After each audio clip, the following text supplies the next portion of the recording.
So the Red Wedding has happened and the war is basically won.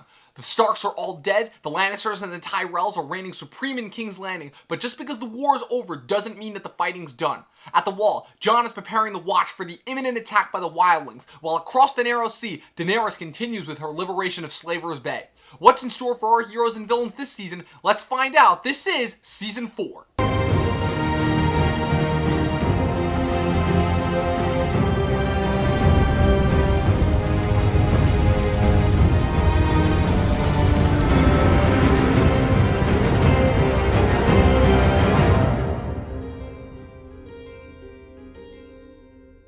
So once again, we set out into the land of this epic recap, and this season proves to be quite intriguing, mostly because in this season, we're still in the same book as the last one.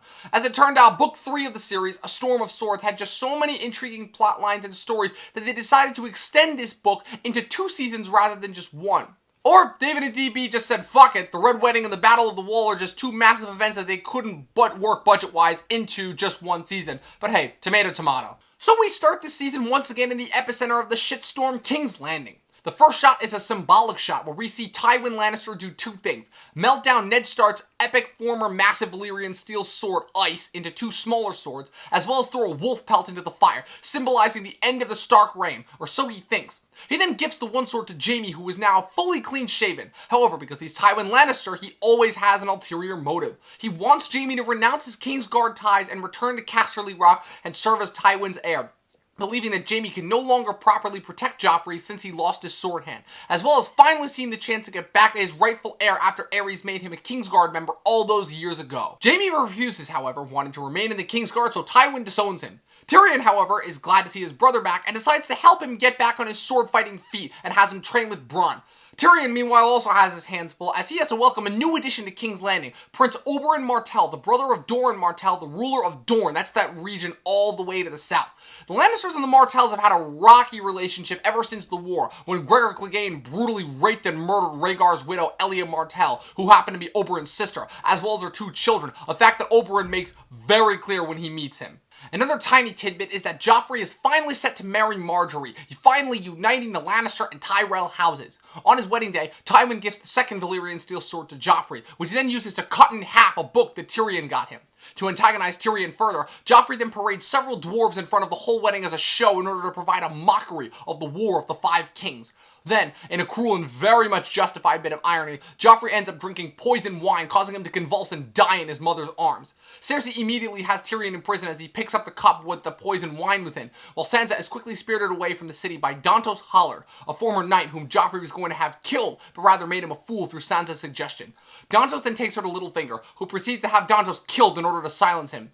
He then takes Sansa away with him to the Vale, where Sansa is reunited with her Aunt Lysa, Littlefinger's new bride, as well as her cousin Robin. At the Wall, Jon Snow warns the rest of the Night's Watch about Mance Rayder's imminent attack from the north, and the Wildlings are moving towards Castle Black from the south, but he faces opposition from his old trainer and enemy, Sir Alliser Thorne, who has a new ally in Janos Slynt, the former City Watch commander that Tyrion banished to the Wall. Alliser believes that Jon is compromised due to his relationship with Ygritte and the rest of the Wildlings, but Maester Aemon manages to interfere on Jon's part and gets him a close pass, due to the fact that he was acting under orders from the Half Hand. Gran and Dolores Ed then manage to make it back to Castle Black, having been held at Craster's by the mutineers. They tell Jon that Carl has taken over Craster's and made it his own, and Jon knows that they have to kill them before Mance gets to them, as Night's Watch deserters could prove extremely valuable to Mance. Jon then manages to rally his brothers together and leads a war party to Craster's and slaughters the mutineers. At Craster's, however, we actually end up getting a very nice tidbit about the White Walkers, who for the most part are absent this season. When the deserters discover that another one of Craster's daughter wives has given birth to a baby boy, Carl has Rast leave it for the White Walkers the way that Craster did, which results in us actually journeying with the White Walker and the baby to the far north, where we witness the leader of the White Walkers, the Night King, transform the baby into a White Walker by touching his forehead, finally showing us how White Walkers are made. However, one of the brothers in this war party is none other than Locke, the Bolton soldier responsible for cutting off Jaime's hand. The Boltons have returned to the north in order to deal with the Ironborn, who still occupy most of it, but Roose Bolton also knows that there can be no more Starks left alive, or else his rule over the north is challenged. Upon discovering from Theon, who has been tortured completely into submission by Ramsay and now going by the name Reek, informs Roose that Bran and Rickon are still alive, Roose sends Locke to the Wall in order to find them. Bran, on the other hand, is still slowly trekking north with Jojen, Mira, Hodor, and Summer, but the 5 of them are caught by the the mutineers. Mira is almost raped by Carl, but the Night's Watch members arrive and manage to kill the mutineers. Locke manages to locate Bran and almost escapes with him, but Bran wargs into Hodor and snaps Locke's neck. Knowing that if Jon finds them, he will deter them from their mission, Bran continues north until their quest finally manages to reach the tree he's seen in his visions.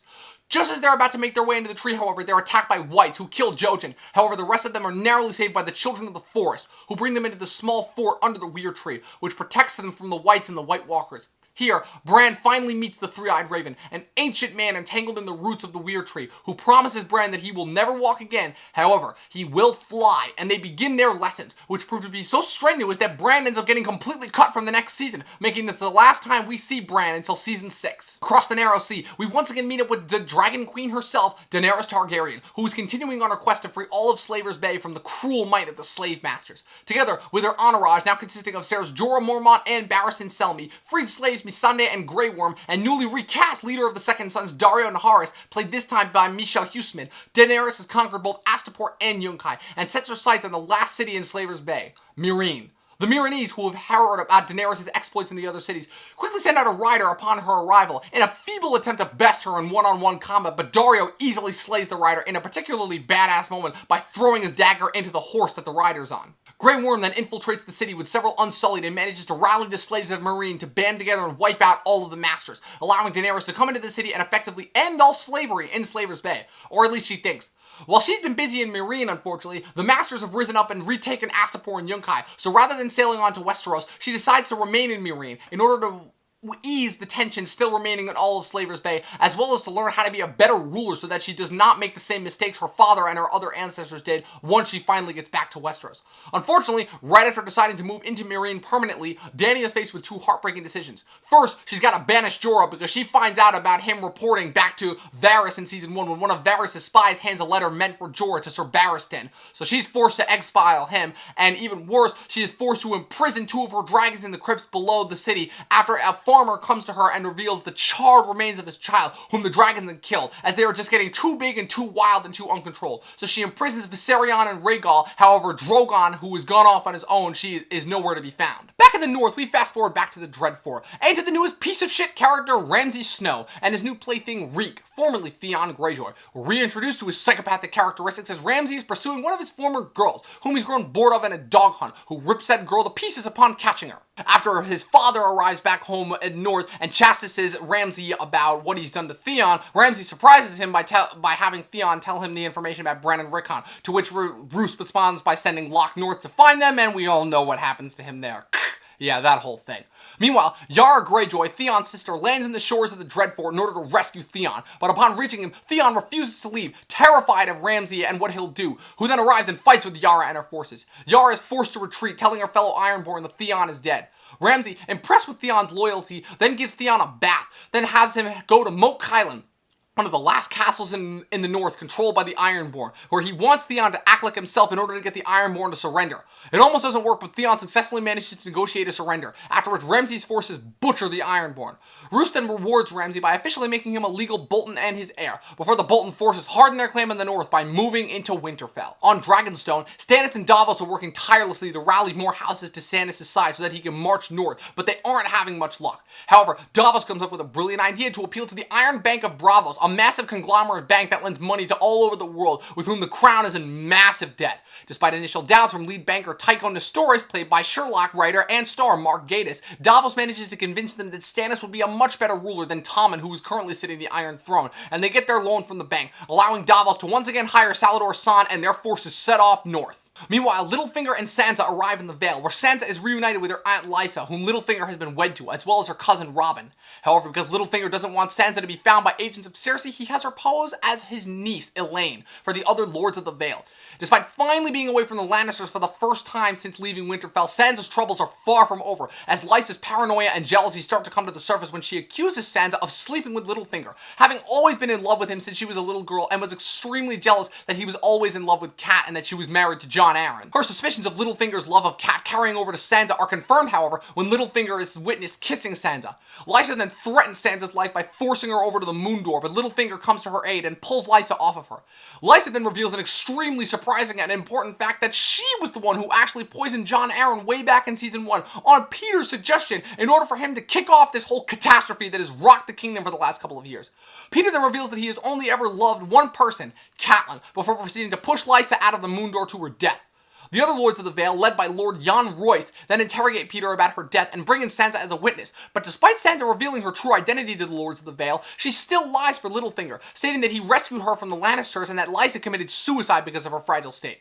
Littlefinger then uses this opportunity to send Robin away to train to become a better knight and seizes full control of the Vale, with Sansa by his side. Back in King's Landing, Tyrion is put on trial for Joffrey's murder despite being innocent, as Lady Olenna later reveals to Marjorie that she was the one who poisoned him. Tyrion finds out that Tywin and Cersei have stacked the tables against him, bringing out plenty of people to give false and warped testimonies about everything Tyrion has done since coming to King's Landing. Tyrion, however, is completely shocked and appalled to discover that Tywin has brought in Shae, his concubine ever since season 1, whom he had become very extremely attached to testify against him due to the fact that he wanted to send her away at the beginning of the season for her own safety. Finally, having had enough of this farce of a trial, as well as his family's hatred of him, Tyrion once again declares trial by combat after giving a particularly badass speech about how he wished he'd killed Joffrey. The only problem is, this time, Bronn is not willing to save his ass, as Cersei has set him up with a castle and a wife of his own in order to make sure he doesn't help Tyrion. With Jaime being unable to represent him, Tyrion then receives help from an unexpected place, Prince Oberyn, due to the fact that Cersei and Tywin's champion is Gregor Clegane, the very man Oberyn came to King's Landing to kill. The two face off in an epic fight that almost results in Oberyn's victory. Unfortunately, at the very last minute, due to Oberyn getting way too close and talking way too much, he is knocked off his feet and his skull is crushed by the mountain, killing him and dooming Tyrion. Just as all hope seems lost, however, Jaime frees Tyrion from his cell, as Varys has secured him passage on a ship to Essos.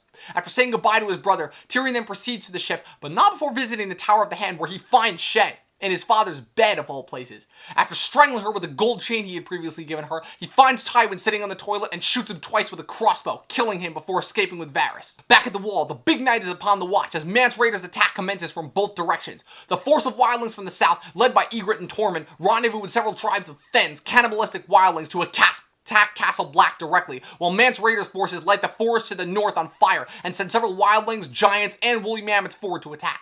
The Night's Watch puts up a massive effort led by Sir Alliser, but the attack from the south forces him to give command to Janos Slynt, who proves next to useless. Dolores Ed then manages to trick Slynt into heading down, thinking that Thorne needs him, allowing Jon to take command of the wall. Despite Jon managing to stop Mance's giants from breaking through the gate, a single giant named Mag the Mighty breaks through, and Gren and several other rangers are killed, taking him down. Pip is then shot in the neck by Ygritte, and Sir Alliser is gravely injured while fighting Tormund, while Slynt hides in the kitchens with Gilly. Jon then leads several rangers down to fight, leaving Ed in charge of the wall, and under his leadership, the Watch successfully manages to defeat Tormund's forces, with Jon killing the lead Thenn. Sam even manages to get in a hit, killing Thenn himself.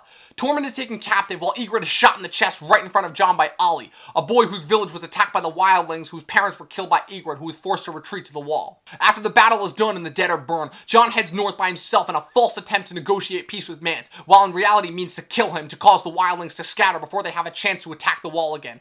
But just as Mance is admitting to Jon that there's no way for the Watch to stop them a second time, and that all he wants is for safe passage south of the wall for his people for protection against the White Walkers, help comes from yet another unexpected place. Stannis, who's managed to rebuild his army and easily overtakes the wildling forces, forcing Mance to surrender. And to end the season, we end with Arya and her love-hate relationship with the Hound. After escaping from the Red Wedding and slaughtering those small batch of Freys, Arya and the Hound head towards the Vale, with the Hound figuring out that since Lysa is the only family Arya's got left, he can ransom her there.